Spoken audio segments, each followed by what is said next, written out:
Entonces, primero que todo, quiero felicitarlos por esta iniciativa. Me parece una buena medida de abordar ciertos temas. Si no estoy mal, está enfocado a medicina interna, entonces, ante todo eso. Y de antemano, pues agradecer la invitación y espero que esta pequeña revisión les sirva mucho para su parte profesional. El tema del cual vamos a abordar esta noche va a ser la hipertensión arterial. En realidad ya llamada en estos momentos como presión arterial elevada e hipertensión arterial. Mi nombre es Ferni Samuel Contento Anaya. Para quienes no me conocen, soy residente de segundo año de Medicina Interna de la Universidad del Sinú, seccional Cartagena. Y empecemos con la revisión. Entonces tenemos que la hipertensión arterial va a ser definida como una elevación sostenida de la presión arterial sistémica. Más comúnmente estará definida por los valores de presión arterial sistólica mayores a 140 y diastólica mayores a 90. Tenemos que con el paso de los años las definiciones varían según ciertas entidades patológicas y el riesgo cardiovascular el cual presente nuestro paciente, y por ende hacia el 2024 se ha hecho como una modificación del título y de la definición de la hipertensión arterial, como veremos más adelante en la explicación. Entonces, inicialmente, epidemiológicamente hablando, tenemos que a nivel mundial la prevalencia para hipertensión arterial en mujeres hasta el 2019 y en hombres hasta la misma fecha varía, pero muy poco. Vemos que en las mujeres va a ser de aproximadamente 32%, mientras que en los hombres va a estar oscilando un 34%. Y para las Américas, que es como la zona geográfica en donde más debemos hacer hincapié, tenemos que las mujeres tendrán una prevalencia entre un 35 y 43%, y los hombres entre un 16 y 23%, demostrando que el género femenino hasta esa época se consideraba pues de mayor alto riesgo de padecer la enfermedad. ¿Por qué es importante definir bien o tener unas pautas terapéuticas para los pacientes con hipertensión arterial sistémica? Resulta que se ha demostrado que de ese gran número de pacientes que sufren de hipertensión arterial, muchos son diagnosticados con hipertensión arterial, pero a pesar de el diagnóstico no tenemos un adecuado control de sus cifras tensionales. En ese orden de ideas, pues tenemos las guías clínicas que nos dan unas pautas que podemos seguir para intentar llegar a los controles de estas tensiones arteriales. En cuanto al proceso fisiopatológico, tenemos que va a ser la suma de muchas cosas. Vamos a tener factores genéticos, vamos a tener factores conductuales de los pacientes, el sedentarismo, patrones dietéticos, cuadros de obesidad, consumo de alcohol, asociados a algunos factores ambientales como la contaminación ambiental, situaciones geopolíticas y factores socioeconómicos de estrés, nivel socioeconómico bajo y demás. Son una serie de factores que al sumarse terminan desencadenando ciertos mecanismos de alteración homeostática en el organismo. Entonces, digamos que los principales mecanismos que se van a ver afectados van a ser a nivel renal el sistema renina-angiotensina-aldosterona. Tenemos que a nivel del mecanismo vascular tendremos una disfunción endotelial y remodelación de las arterias pequeñas que terminan generando pues los procesos de complicación crónica inflamatoria a nivel hipertensivo. Tenemos alteraciones hormonales y también alteraciones neuronales en la cual tenemos afectación del sistema adrenérgico, y la suma de todo esto nos termina desencadenando los cuadros de hipertensión arterial. Pero entonces, teniendo en cuenta esta gráfica que vemos aquí, por esto es que cuando damos un tratamiento antihipertensivo podemos bloquear distintos puntos que terminan desencadenando la hipertensión arterial, y por eso podemos hacer combinaciones de diferentes medicamentos. Pero ¿qué pasa si no tenemos el control adecuado de la presión arterial? Pues vamos a tener ciertas consecuencias clínicas a nivel sistémico. Entonces vemos como, por ejemplo, a nivel ocular podemos llegar a tener una retinopatía hipertensiva. A nivel cerebral podemos tener cuadros de microhemorragias, microinfartos silentes. En las arterias gigantes o medianas podemos tener calcificaciones vasculares y rigidez arterial. En la microcirculación, los cuadros de vasoreactividad, fibrosis e inflamación terminan produciendo una resistencia periférica aumentada que per se perpetúa los cuadros de hipertensión arterial. Lo mismo que a nivel renal, alterando la perfusión, la tasa de filtración glomerular, y también a nivel cardiovascular, en donde tenemos que se puede generar una hipertrofia ventricular, crecimiento de cavidades, predisposición a arritmias cardíacas y hasta la misma insuficiencia cardíaca secundaria de la hipertensión, terminar generando las consecuencias fatales que ya conocemos en estos escenarios clínicos. Entonces, antes de abordar el tema en sí de presión arterial elevada e hipertensión arterial, debemos tener en cuenta que la medición de la presión arterial se debe hacer con equipos o monitores que estén validados. Resulta que hasta la fecha del 100% de los equipos que tenemos para tomar la tensión arterial, ya sea de manera manual o ya sea de manera automatizada, la gran mayoría no están validados para poder tomar la tensión. Entonces, la guía nos recomienda a nosotros este link en internet en el cual podemos entrar, visualizar el monitor que tengamos a la mano y validar que en realidad nos sirva para tomar la tensión arterial. Entonces, si quieren, tengan siempre ese dato allí, que uno puede ingresar a esta página, colocar las características que tengamos del monitor para tomar la tensión arterial que estamos utilizando en el consultorio o nos estemos desenvolviendo. Y si allí aparece el monitor, pues podemos decir que está validado para tomar la presión arterial y que los datos que saldrán ahí serán fidedignos para la toma de la misma. Pero entonces, antes de tomar la tensión arterial, se debe tener en cuenta algunas consideraciones.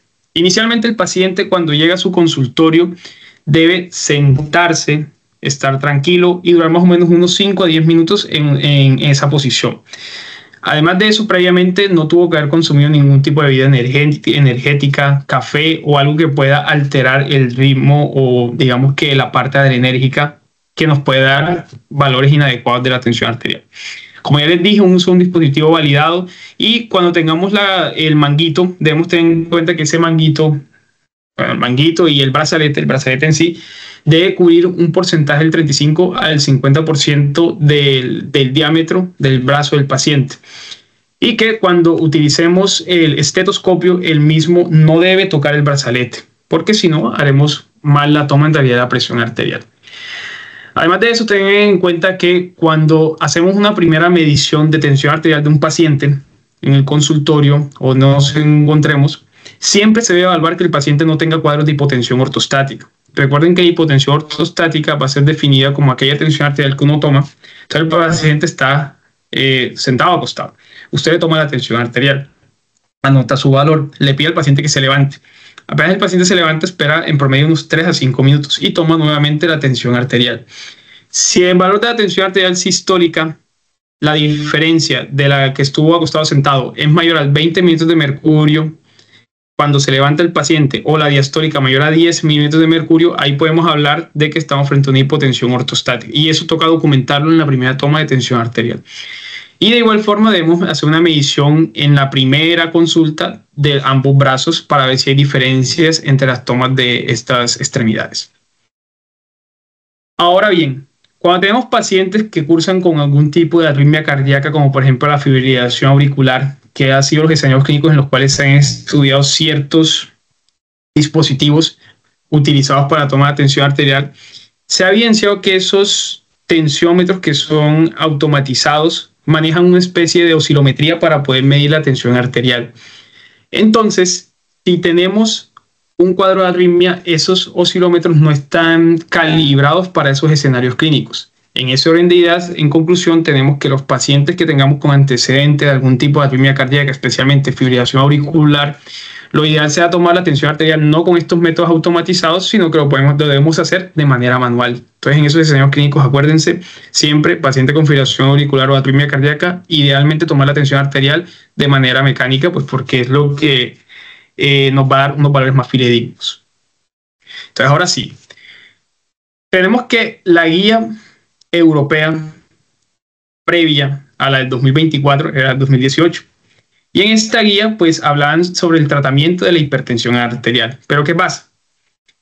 Se dieron cuenta que el término hipertensión arterial tiene la capacidad de abordar otro tipo de patologías y no solo la hipertensión arterial que conocemos, como por ejemplo la hipertensión arterial pulmonar. En ese orden de ideas, en la 2024 lo que hicieron fue hacer un cambio en esas definiciones y tomar la guía y darle el título como una guía sobre el tratamiento de la presión arterial elevada, que fue una nueva clasificación que introdujeron en esta guía, y la hipertensión. Entonces, de hoy en adelante, digamos que ustedes, hasta que nos salga una nueva, se deben guiar por, o deberíamos guiarnos por la guía de tratamiento de la presión arterial elevada y la hipertensión del 2024 europea. Entonces, ¿qué tenemos acerca de las definiciones? Se dieron cuenta que lo más importante en los pacientes hipertensos y a lo que debemos impactar es en reducir el riesgo cardiovascular. en sí no tanto reducirlo, sino intentar evitar que el paciente hipertenso termine desencadenando algún evento cardiovascular, llámese infarto, llámese insuficiencia cardíaca, llámese accidente cerebrovascular. Entonces, ¿qué se ha demostrado? Miren, cuando ustedes ven este tipo de gráficas en los estudios, lo que ellos intentan demostrarnos es que en dos escenarios clínicos inician o parten de un punto, digamos que unidos. Eso quiere decir que en ese punto los valores son los mismos. Pero resulta que a medida que se hace la gráfica, entre más se separa una gráfica de la otra, quiere decir que hay más diferencias en los desenlaces. Entonces miren, por ejemplo, la primera gráfica lo que nos dice es infarto del miocardio. Y ahí valoran dos tipos de pacientes. Los hipertensos, que están en línea roja continua, y los que tienen una presión arterial normal, que es la línea azul. Entonces lo que ellos dicen aquí es que los pacientes hipertensos tienen una mayor probabilidad o mayor riesgo de presentar un infarto agudo del miocardio en comparación con los pacientes que son normotensos. ¿Y qué es lo que mata a un paciente? Generalmente infarto, ácido isquémico y demás.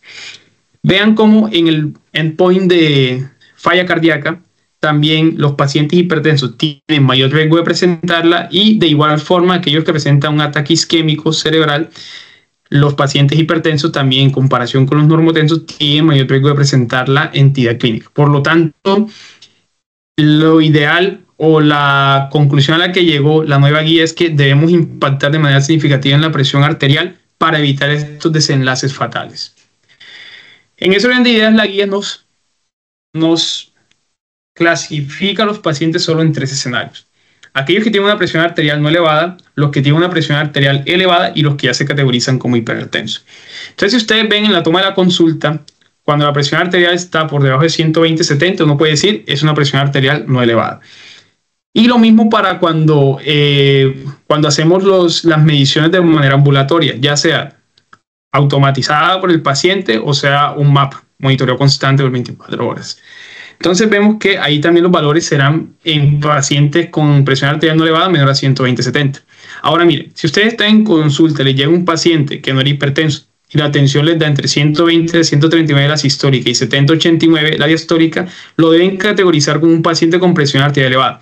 Esto no quiere decir que el paciente sea hipertenso, solo que tiene la presión arterial elevada.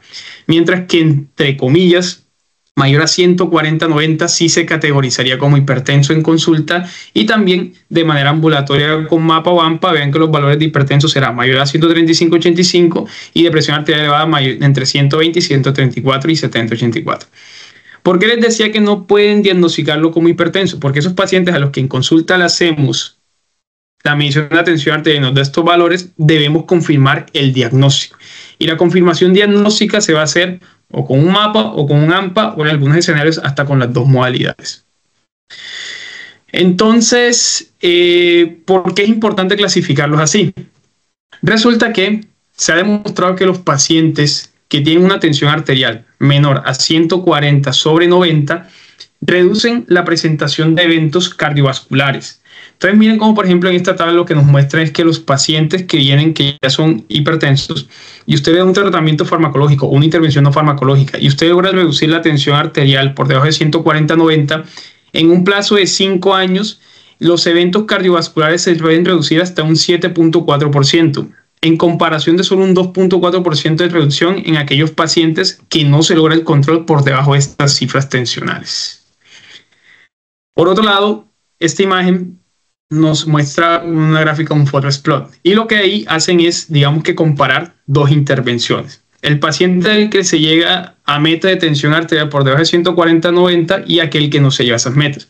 Y vean cómo en los desenlaces de evento cardiovascular mayor, enfermedad coronaria y stroke o ataque isquémico cerebral, los pacientes a los cuales se les lleva la tensión arterial por debajo de estas cifras se impacta de manera significativa. Y como dijimos inicialmente, lo que debemos buscar con el control de la tensión arterial es evitar estos desenlaces. Entonces, en ese orden de ideas, llévense este pequeño algoritmo que realicé aquí. Primero, usted toma la tensión arterial a su paciente, lo encuentra con una presión arterial elevada. Como dijimos que, digamos que de las cosas más importantes que nos dice la guía es que debemos definir el riesgo cardiovascular de nuestro paciente, vamos a definir primero eso, después de tomar esa presión arterial elevada. Si el paciente tiene una enfermedad cardiovascular como una enfermedad aterosclerótica de vasos del cuello carotidio, insuficiencia cardíaca, si tiene, por ejemplo, una enfermedad renal crónica con tasa de filtración glomerular por debajo de 60, albuminuria elevada, si tenemos diabetes mellitus tanto tipo 1, tipo 2 o cuadros de hipercolesterolemia familiar probable con aquellos pacientes que tengan familiares con antecedentes de esa entidad o daños vasculares, daños cardíacos como por ejemplo enfermedades valvulares, ese paciente solo por tener ese escenario clínico ya es un riesgo cardiovascular alto. Y ya al tener la presión arterial elevada, allí ya deberíamos iniciar tratamiento farmacológico. Entonces, Doctor, si es así, damos tratamiento. ¿Alguien quiere hablar? Sí, doctor, una pregunta. Si quieres al final. ¿Oíste? Ok, doctor. Bueno, al final para que no se pierda la idea de todo. Todas las dudas que tengan, guárdenlas ahí y las definimos al final. Listo. Y si no llegamos a tener este riesgo cardiovascular en estos escenarios clínicos, nos toca calcular el riesgo cardiovascular. Entonces, el riesgo cardiovascular en Colombia, lo ideal, digamos que hay varias formas de calcular el riesgo cardiovascular, varias fórmulas. Framingham, tenemos PROCAM, tenemos la ESC, pero digamos que en Colombia lo que tenemos validado en estos momentos o lo que deberíamos utilizar es la ASCBD, que es una calculadora que cuando nos da los valores según nos muestran los ítems que nos piden, si ustedes lo pueden buscar en internet, la pueden tener a la mano, el valor que les dé, ustedes lo multiplican si es mujer por 0.54 y si es hombre por 0.28. Y si el porcentaje les da más de 20%, ya es un alto riesgo. Entonces, esos pacientes de alto riesgo ya tienen la presión arterial elevada, que no está en rango de hipertensión, pero sí en rango de hipertensión arterial elevada, va a requerir tratamiento farmacológico. Pero ahora bien, según la última revisión la última publicación que nos da la revista colombiana de cardiología acerca del riesgo cardiovascular, ellos nos definen a nosotros el riesgo cardiovascular por pasos. Y un primer paso que ellos nos dicen es de identificar ciertas condiciones que nos va a dar un muy alto riesgo cardiovascular. ¿Cuáles van a ser esos escenarios clínicos? Enfermedad cardiovascular establecida, aterosclerosis subclínica. Esa aterosclerosis generalmente es una obstrucción de la luz del vaso mayor al 50% por una placa.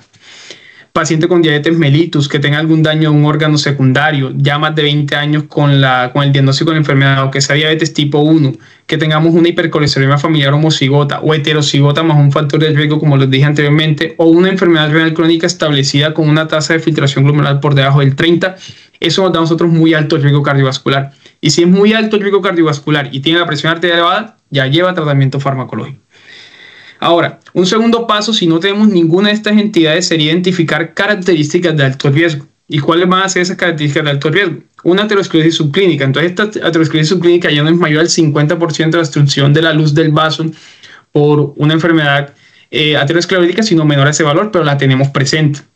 Que tengamos colesterol total por encima de 310, LDL por encima de 190 o la presión arterial que esté por encima de 180, 110. Pacientes diabéticos con un diagnóstico mayor a 10 años, otros factores de riesgo cardiovasculares, un índice de calcio coronario mayor a 100 unidades, una hipercolesterolemia familiar heterocigota o una lipoproteína A, disculpen ahí es un error de ortografía, es lipoproteína A minúscula mayor a 180, o cuadros de enfermedad renal crónica por debajo del 30%, ya nos categorizan nosotros el paciente en alto riesgo cardiovascular. Y acuérdense, alto riesgo cardiovascular con hipertensión, con presión arterial elevada, ya lleva tratamiento farmacológico. Ahora bien, al hacer, digamos que ese cálculo del riesgo cardiovascular y usted llegue a hacer cálculo y dice, bueno, ¿será que sí le inicio o no inicio el tratamiento? La verdad es que no me dio ninguno de los valores del riesgo cardiovascular en un escenario alto riesgo. Entonces, ustedes se preguntarán, tiene la presión arterial elevada, pero no llega al rango de hipertensión. ¿Le doy tratamiento farmacológico o no? Entonces, digamos que en conclusión uno diría, no, si tiene el riesgo cardiovascular por debajo de un riesgo cardiovascular alto, no debería llevar tratamiento farmacológico. Sin embargo, existen otros modificadores del riesgo que deben tener en consideración. Entonces, por ejemplo, paciente con diabetes gestacional, hipertensión gestacional, la etnia, que por ejemplo el paciente sea asiático, afrodescendiente, antecedente familiar de una enfermedad cardiovascular temprana, en mujeres menores a 65 años, en hombres menores de 60 años que han sufrido un infarto, familiares, preeclampsia, parto prematuro, más muertes fetales, enfermedades autoinmunes inflamatorias como artritis reumatoidea, lupus, enfermedades mentales graves o infección por VIH. Este tipo de pacientes, después de usted hacer el cálculo del riesgo cardiovascular y digamos le dio 8%. Y sabemos que para categorizarlo según la escala que vimos tiene que ser mayor al 20%. Ustedes es 8% y si tienen un paciente en este grupo de modificadores, se deben aumentar de 5 a 10% el riesgo cardiovascular. Entonces ya no va a ser un 8%, sino será puede ser de un 8 a le suman 5, por ejemplo, en 13%, o le suman los 10 a un 18%, y así sucesivamente. Entonces vean cómo con estos modificadores el riesgo cardiovascular nos aumenta. ¿Qué otros modificadores nos pueden aumentar a nosotros el riesgo cardiovascular? Una puntuación de calcio arterial coronario mayor a 100 unidades de Angston, o pacientes que tengan un percentil mayor al 75 para su edad. Eso existen unas gráficas que uno visualiza ahí con la puntuación de calcio arterial coronario y define si está por encima de ese valor. Además de eso, si el paciente presenta placas de carotidias internas o externas, o placas en la arteria femoral, o positividad de elevación de troponinas o péptido natriurético, ese también nos va a aumentar a nosotros el riesgo cardiovascular a entre un 5 y 10%. Entonces, digamos que ya cuando categorizamos a nuestro paciente, según la toma de atención arterial en la consulta o por el mapa o el AMPA, y lo categorizamos con un paciente que tiene una presión arterial no elevada, pues ese paciente no lo vamos a tratar, no va a requerir tratamiento farmacológico. Ya sabemos que aquel que esté en presión arterial elevada, algunos escenarios clínicos sí van a requerir tratamiento, especialmente aquellos que tengamos con evidencia de un riesgo cardiovascular mínimo alto. Y ya el que es hipertenso, hombre, este sí debería tratarse, ya por confirmación desde la consulta hasta los estudios que se hagan de manera ambulatoria. Entonces, cuando usted tenga un paciente en consulta, recuerden que las pruebas de screening o cribado son aquellas que se hacen en paciente que, entre comillas, está sano y que lo que vamos a hacer es buscarle una patología. Entonces, digamos que el screening se hace en pacientes de menores de 40 años, es decir, la búsqueda de tensión arterial cada 3 años. Si tenemos un valor normal, a los 3 años le hacemos control en otra consulta y así sucesivamente. Y aquellos que sean mayores de 40 años, se deberá hacer de manera anual la toma de esa tensión como cribado. Entonces, la confirmación del diagnóstico, ¿cómo va a estar determinada? Miren, esta tabla comparativa nos muestra a nosotros 3 tipos de estrategias para hacer el diagnóstico de hipertensión arterial. Entonces resulta que cuando usted hace la toma de la tensión arterial solamente en consulta y la asocia con la toma de una tensión arterial de manera ambulatoria, por ejemplo, un mapa, o toma la tensión arterial en consulta, la asocia con una toma de tensión arterial de manera automatizada, es decir, por el paciente en casa, un AMPA, y la asocia con un mapa, o un paciente que se le hace un AMPA, o sea, el mismo que toma la tensión arterial de cribado durante varios días, y le hace usted un mapa, se ha demostrado que la especificidad del diagnóstico aumenta. Y vean cómo podemos pasar desde la validación del diagnóstico de un 86.3% de especificidad hasta un 100% cuando hacemos la combinación de los mismos. ¿A qué conclusión nos lleva esto? Que los pacientes solo en consulta no se les hace el diagnóstico de hipertensión arterial, sino que debemos hacer la confirmación con un estudio de manera ambulatoria. Entonces vean los escenarios. Paciente quien en consulta me sale con tensión arterial entre 120 y 139 o 70 a 89, le pido un mapa o un AMPA, lo que tenga a la mano. Si se logra hacer, se confirma el diagnóstico, ya es un paciente hipertenso. No llega a dar los diagnósticos, hacemos la repetición de las mediciones y hacemos el cribado como dijimos previamente. Ahora, si en consulta el paciente demuestra 140, 159 y 90, 99, debemos confirmar ese diagnóstico con un mapa o un AMPA. Y aquellos escenarios en los que en consulta, por ejemplo, tengamos tensiones arteriales por encima de 180, 110, y este paciente le busquemos signos de emergencia hipertensiva, alteración del sistema nervioso central, cuadros de infarto del miocardio, insuficiencia renal aguda, pues ya podemos categorizar que el paciente con esa cifra tensional y con emergencia hipertensiva sin hacer otros estudios adicionales ya es hipertenso, y por ende cuando salga de la hospitalización o salga de su consulta y demás va a requerir tratamiento farmacológico. ¿Qué estudios adicionales vamos a hacer además del mapa, del AMPA y de todo esto que les he hablado? Hombre, dependerá de la situación clínica. Obviamente, si estamos buscando el riesgo cardiovascular, nos va a pedir los scores que hagamos: hemoglobina glicosilada, glicemia en ayunas, perfil lipídico, hormona tiroidea, electrolitos, función renal, un electrocardiograma, y dependiendo de algunos escenarios clínicos, como por ejemplo, que usted en consulta haga una auscultación abdominal y encuentre un soplo a nivel epigástrico, usted enseguida puede pensar, bueno, estamos frente a un aneurisma abdominal, seguramente hagamos una ecografía abdominal. O, por ejemplo, que usted evidencie el paciente con signos de falla cardíaca, le pide un ecocardiograma o le pide un PET natriurético y así. Entonces, estos estudios, digamos, adicionales se harán dependiendo de la situación clínica con la que nos encontremos al momento de examinar el paciente y también se harán dependiendo de cómo vamos a hacer nuestro cálculo del riesgo cardiovascular. Ahora bien, las intervenciones no farmacológicas van a ser bastante importantes. Los pacientes se les debería, digamos que recomendar un aumento del consumo de potasio, porque esto va a ayudar desde la parte renal a mejorar la inervación de la misma. Bueno, no tanto la inervación, sino a mejorar como el equilibrio que nos llevan a los mecanismos compensatorios de la tensión arterial. Sin embargo, aquellos que tengan una insuficiencia renal importante, no vamos a darles esta recomendación de manera importante.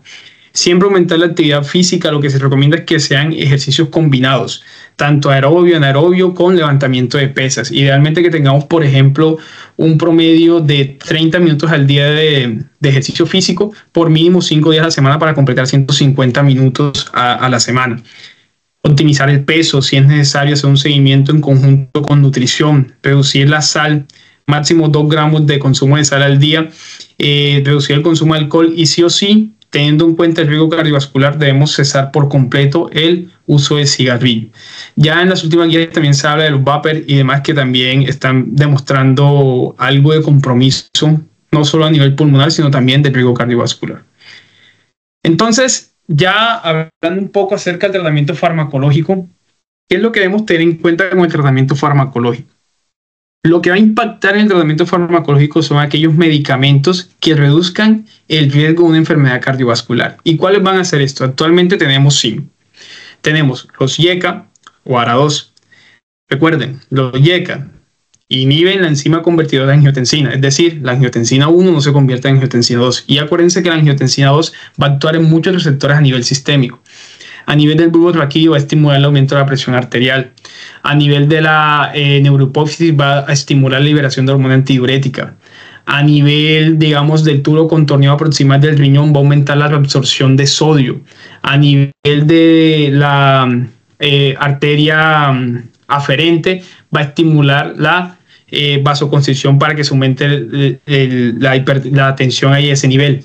Entonces vean que cuando bloqueamos la enzima que convierte angiotensina 1 en angiotensina 2, pues vamos a reducir todos estos eventos. ¿Y qué pasa con los antagonistas del receptor de angiotensina 2? Pues ellos lo que hacen es bloquear allá el receptor donde va a actuar la angiotensina 2. No disminuyen la síntesis de angiotensina 2, sino que bloquean donde va a actuar en cada ítem esta molécula. Entonces con eso también reducimos los escenarios que dijimos anteriormente. Recuerden, IECA, captopril, enalapril y demás. ARA2, losartán, iversartán, telmisartán, entre otros.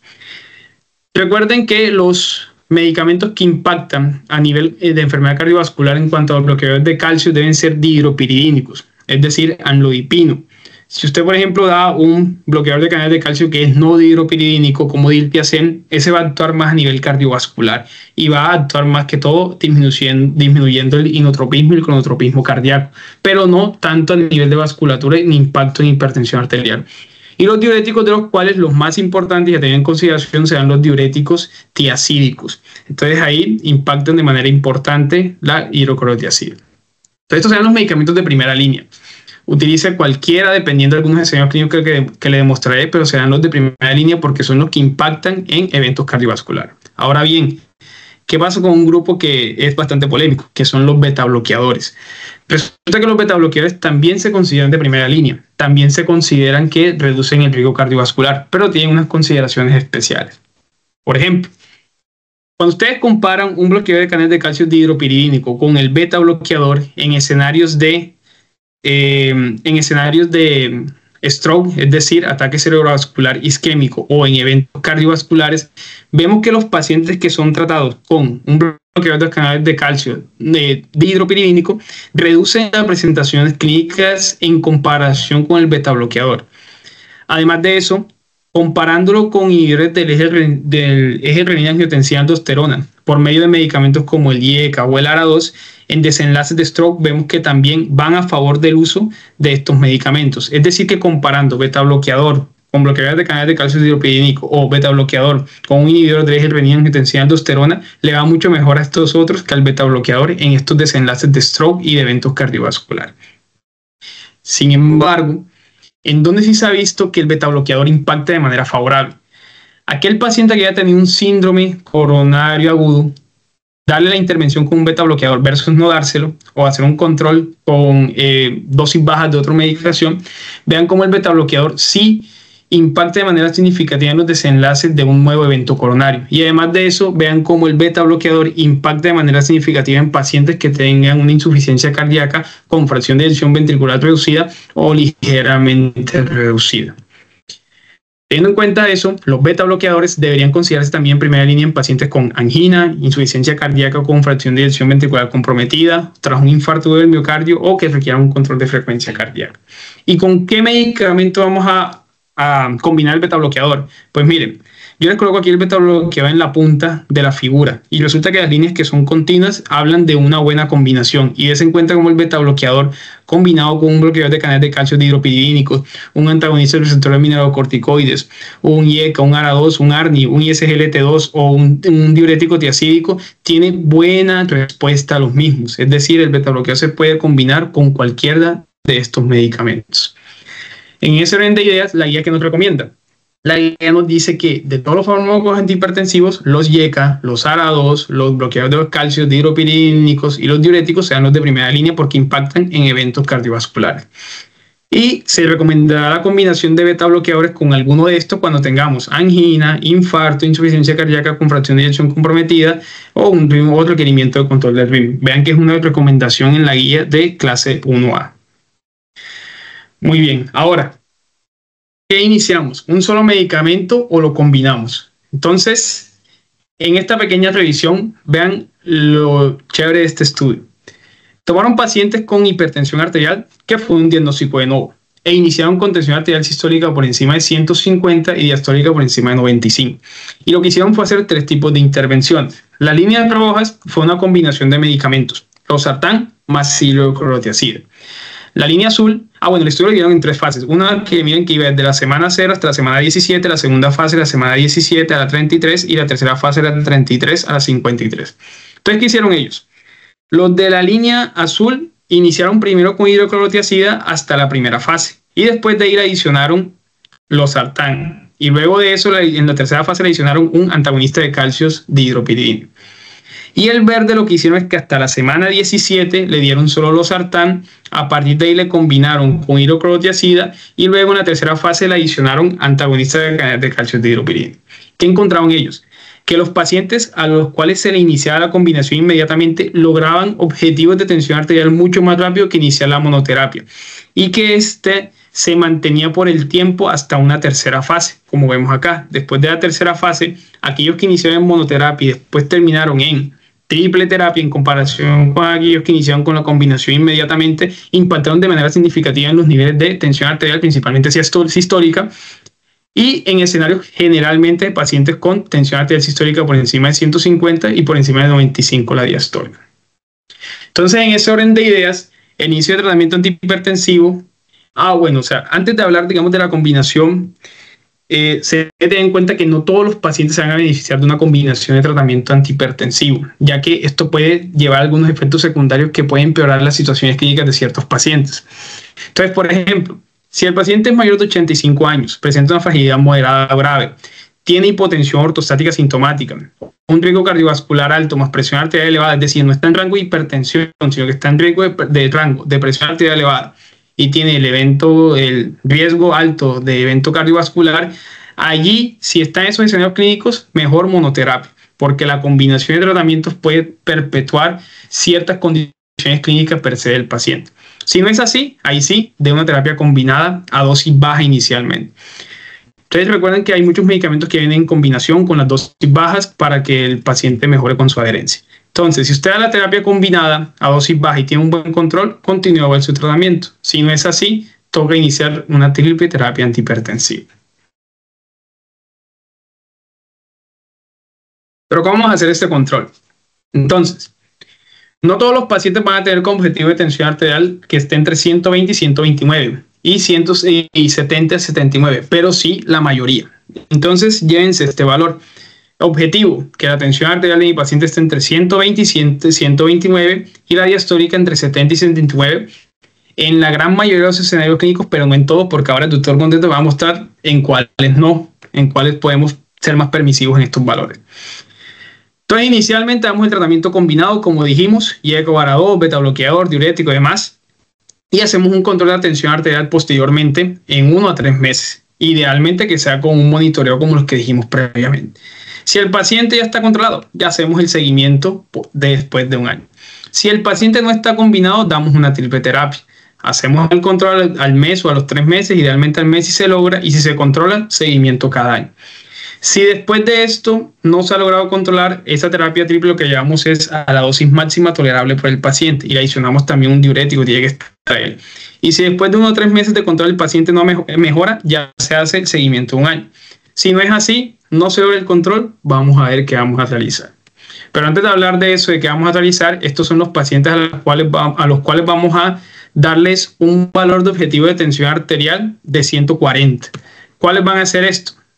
Pacientes con hipotensión ortostática mayores a 85 años que tengan una fragilidad grave o moderada y una expectativa de vida reducida menor a 3 años.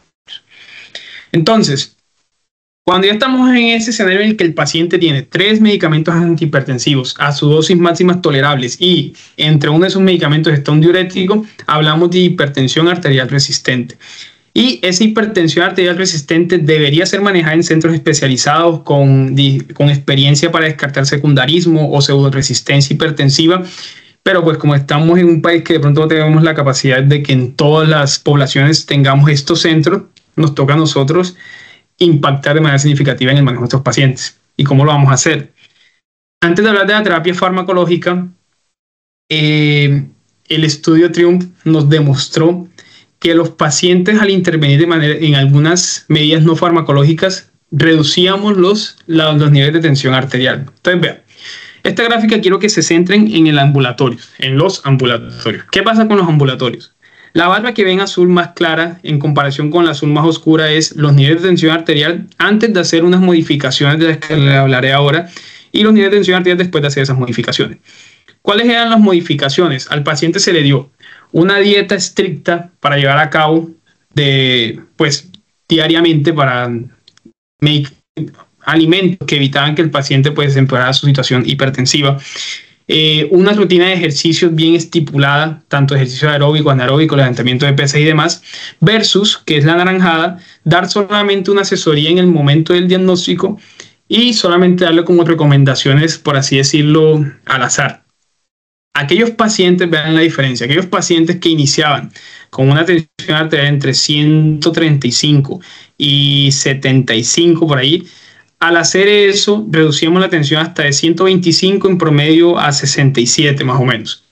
Mientras que al no hacerlo, aquellos que se les da solamente una recomendación inicial, miren que no cambian los niveles de tensión arterial. Por lo tanto, este estudio nos demostró que las medidas no farmacológicas también impactan, no solo son los medicamentos. Pero, ¿qué hay acerca de los medicamentos? Cuando comparamos a pacientes que tienen una hipertensión arterial resistente, es decir, miren esta gráfica, que es la gráfica de base. Son pacientes que ya venían con hipertensión arterial resistente, 3 medicamentos farmacológicos a altas dosis o dosis máxima tolerable y requiere adición de un 4º medicamento antihipertensivo para controlar la presión. ¿Con qué se comparó? Con placebo, espironolactona, doxazocin y bisoprolol. ¿Y qué demostraron? Que los pacientes con espironolactona reducían, miren la diferencia de cómo la espironolactona reduce mucho más los niveles de tensión arterial sistólica en comparación con el placebo, con la daxosina o con el bisoprolol como un 4º medicamento antihipertensivo en hipertensión arterial resistente. Sin embargo, al hacer comparaciones entre espironolactona y otros medicamentos de acción central como clonidina, vean que los niveles de tensión arterial sistólica y también diastólica se deben reducir con los dos. Por lo tanto, lo que nos dice la guía es, cuando ya tengamos hipertensión arterial resistente, primer medicamento a considerar, adición de espironolactona. Ahora bien, algunos pacientes no van a poder ser tratados con espironolactona. ¿Por qué? Porque esto tiene algunos cambios hormonales. Por ejemplo, puede generar ginecomastia en los hombres, disfunción eréctil, puede generar en las mujeres alteración del ciclo menstrual, dolor mamario y también aquellos pacientes que tengan potasio por encima de 4 o 5 o que tengan una tasa de filtración glomerular por debajo de 30 no se recomienda este medicamento. Por lo tanto, en esos escenarios clínicos se deberá considerar como segunda medida el tratamiento con betabloqueadores como cuarto tratamiento antihipertensivo en hipertensión arterial resistente si no se ha dado todavía. Existe una intervención que es la inervación renal por catéter, en la cual lo que se hace es que comparen las dos gráficas. La azul es el inicio de la tensión arterial y la roja es cuando ya se hace la denervación renal, versus una simulación de que se hace un procedimiento. Comparen la azul lo mismo en comparación con la roja. Esto fue el seguimiento de 2 meses y miren cómo los pacientes con la denervación renal redujeron los niveles de tensión arterial sistólica de manera significativa, y vean que aquellos a los que no se les hizo la intervención al final no impactó de manera significativa en los valores de tensión arterial sistólica. Por lo tanto, esta es una de las consideraciones que se tiene en cuenta en la guía, pero pues no es una recomendación de muy alto grado. Entonces, para ir finalizando ya, ¿qué tenemos? Los pacientes con tensión arterial fuera de meta, los vamos a mandar a un centro de hipertensión arterial y definir si en realidad tenemos una verdadera hipertensión arterial resistente. Como les dije, aquí en Colombia es difícil que tengamos centros de hipertensión arterial en todos lados. Entonces nos toca a nosotros jugárnoslas y buscar una verdadera hipertensión arterial resistente. Ahí adicionamos espironolactona, esprenone o beta bloqueador. Si no logramos controlar, adicionamos un alfa bloqueante, un antihipertensivo de acción central o un diurético de potasio si no lo hemos iniciado. Y pues considerar la inervación renal, pues miren que es una recomendación solo clase 2B, es decir, digamos que no está totalmente validada actualmente. A algunos pacientes les debemos buscar causas de hipertensión secundaria, como por ejemplo aquellos que debuten con una emergencia hipertensiva, que tengan tensión arterial sistólica por encima de 160/100 y sean menores de 40 años, que tengan una tensión arterial de un mayor a 180/110 sin importar la edad, hipertensión arterial resistente, que venían controlados con los medicamentos que le estábamos dando y de un momento a otro empeoró el cuadro clínico, toca estudiar un secundarismo, o signos y síntomas sugestivos de una enfermedad con secundarismo, por ejemplo un Cushing, que tenga la cara en forma de luna, que tengamos la acumulación de grasa a nivel abdominal y en las extremidades no la tengamos, ahí tengan en cuenta eso. Por ejemplo, ¿qué entidades tenemos como hipertensión secundaria y hipertensión primario? ¿Por qué es importante conocerlas? Porque este tipo de patologías usted impacta en ciertas cosas y no tiene que estar dando tratamiento antihipertensivo con muchos medicamentos, sino con unos pocos. Entonces, por ejemplo, en el aldosteronismo primario, si es unilateral, podemos definir intervención quirúrgica y dar tratamiento antihipertensivo solo con antagonistas de receptores mineralocorticoides. En el feocomocitoma también definimos si se puede operar y ahí se da tratamientos con daxazosina o terazocin, que son los medicamentos con los que se han hecho los estudios y se asocia con beta bloqueador. Y en los pacientes con apnea obstructiva del sueño, según su índice de apnea y hipopnea, si es menor a 15, solamente medidas de pérdida de peso, higiene del sueño, y si es mayor a eso, se deberá dar uso de CPAP. Y hay algunas poblaciones especiales en las que vamos a preferir unos medicamentos antihipertensivos antes que otros. Pacientes embarazadas, mejor antagonistas de calcio dihidropiridínicos, alfametildopa o la betalol. Pacientes mayores de 85 años, un antagonista de canales de calcio asociado a un IECA o ARA2. Aquellos que estén posinfartados, un beta bloqueador asociado a IECA o ARA2. Aquellos que tengamos una insuficiencia cardíaca con FELIX reducida, la cuádruple terapia que ya sabemos, ISGLT2, antagonista receptor mineralocorticoide, beta bloqueador, el ARNI. Que tenga insuficiencia cardíaca, pero no tengamos gran compromiso de la FEI, un ISGLT2, antagonista receptores mineralocorticoides, análogo de GLP-1 cuando estén los pacientes obesos, y enfermedad renal crónica, pues que tengamos tasa de filtración glomerular por encima de 20, el ISGLT2, y si tenemos albuminuria, darle IECA o ARA2. Toda medida de conclusión, la hipertensión arterial continúa siendo una patología con un alto número de pacientes. El diagnóstico inicia en el consultorio, sin embargo, el mismo debe confirmarse con estudios ambulatorios. Se debe realizar un estudio exhaustivo del riesgo cardiovascular para definir algunos grupos de pacientes que se beneficiarán de terapia farmacológica antihipertensiva. Siempre se debe iniciar con estilos de vida saludable, con posterior definición según el riesgo del paciente de terapia farmacológica. No olvidar los seguimientos en busca de una respuesta farmacológica y definir a aquellos pacientes con hipertensión refractaria y el inicio de tratamiento farmacológico según la población especial. Muchas gracias.